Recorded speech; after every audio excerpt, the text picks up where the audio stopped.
श्री गोपाळ कृष्ण भगवान की जय। लीळा नंबर 359। सादाच्या लाडूचा विनोद। इंद्र भटाने सादाला सांगितले, येल्लो मला लाडू करून दे, मी सर्वज्ञांना समर्पित करीन। सादा म्हणाली, हो का। मग त्याने गहू, गूळ, तेल, मिरी असे सर्व पदार्थ आणून दिले। नंतर सादाने सोजी काढली, सेव केली, तळली, चुलीवर पाक ठेवला।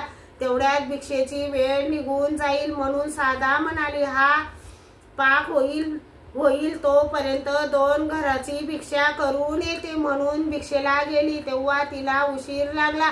तेवढ्या वेळेत तर तो पाक घट्ट झाला। नंतर ती आली, लाडू बांधले। इंद्रभट ते लाडू लहान पाटीत घालून सर्वज्ञांसाठी घेऊन आले।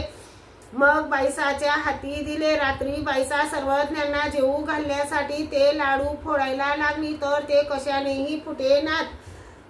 सादा सकाळीच सर्वज्ञांच्या पूजेला आली। सर्वज्ञ म्हणाले, बाई, अनेक सुग्रणी बघितल्यात, परंतु मुसळाचे 7-5 घाव दिल्यानंतरच लाडू फुटतात, असे लाडू करणारी कोणी बघितली नाही। तेव्हा सादा सांगू लागली, नाही जी, ते असे झाले, चुलीवर पाक ठेवला, भिक्षा करायला उशीर होईल म्हणून 2 घराच्या भिक्षेसाठी गेली तर उशीर लागला। तेवढ्यात पाक घट्ट झाला, पण म्हणून लाडू कडक झाले। सर्वज्ञांनी सांगितले, हे तर त्याहूनही आश्चर्यकारक, पुष्कळ सुग्रणी बघितल्या, परंतु चुलीवर पाक ठेवून भिक्षेला जाणारी अशी कोणी सुग्रण बघितली नाही।